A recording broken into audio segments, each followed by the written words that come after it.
Crazy conspiracy theories from Asia in 2020. Fifth, North Korea carried out the Boston bombings. On par with the ridiculous conspiracy theory that the Boston Marathon bombings in April 2013 never happened is the assertion that North Korea was responsible for the attack. According to the proponents of this theory, North Korea carried out the attacks to celebrate its founder Kim Il-sung's 101st birthday anniversary, and also because it wanted to make good on its previous threats of an attack on US soil. Understandably, North Korea's official mouthpiece issued a subsequent condemnation of the conspiracy theory, denying that their country carried out the attack while also disavowing any alleged links with Al-Qaeda. According to them, North Korea would never resort to underhanded tactics to attack the US, since it has the capability to hit its enemy directly. For them, the only real conspiracy here is the black propaganda campaign by US conservatives to discredit North Korea in the international community. Fourth, the US and the Taliban are in cahoots. We already mentioned how some conspiracy theorists believe that the US and North Korea are actually working together. In that same vein, there are actually those who believe that the US is also working with the Taliban in Afghanistan.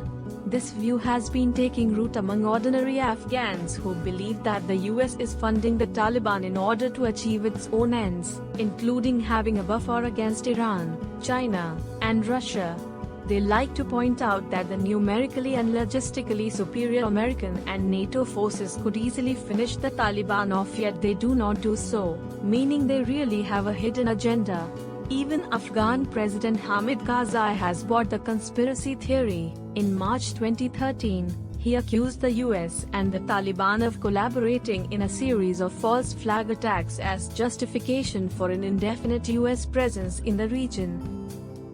Third, MacArthur received a bribe to liberate the Philippines.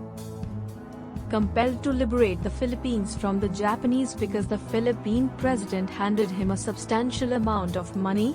Historians have concluded that the wartime Philippine president Manuel Quezon really did give MacArthur $500,000, and another $140,000 to 3 members of his staff, in 1942 under the guise of outstanding service rendered to the Philippines.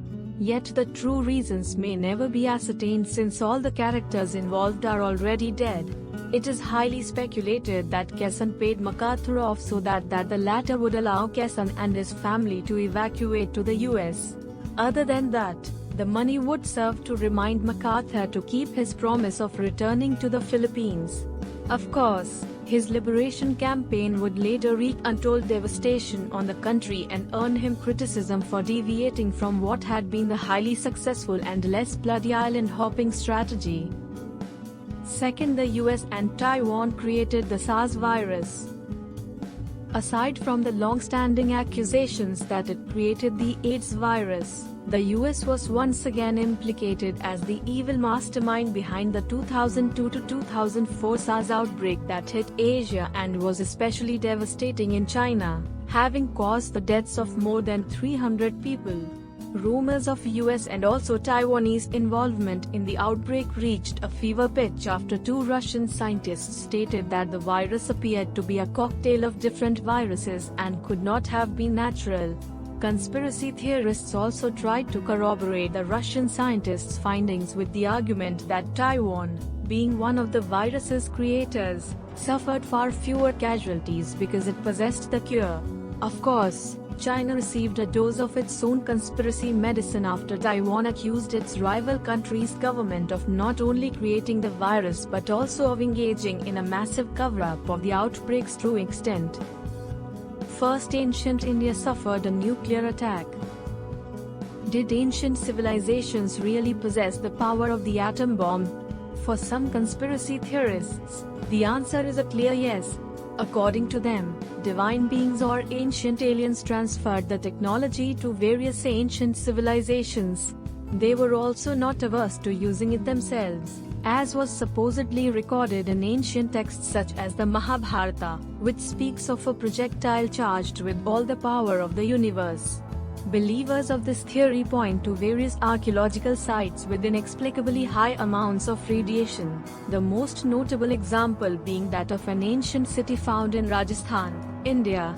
If the theory is to be believed, the city suffered a nuclear attack 8 to 12 millennia ago, resulting in the deaths of 5 lakh inhabitants.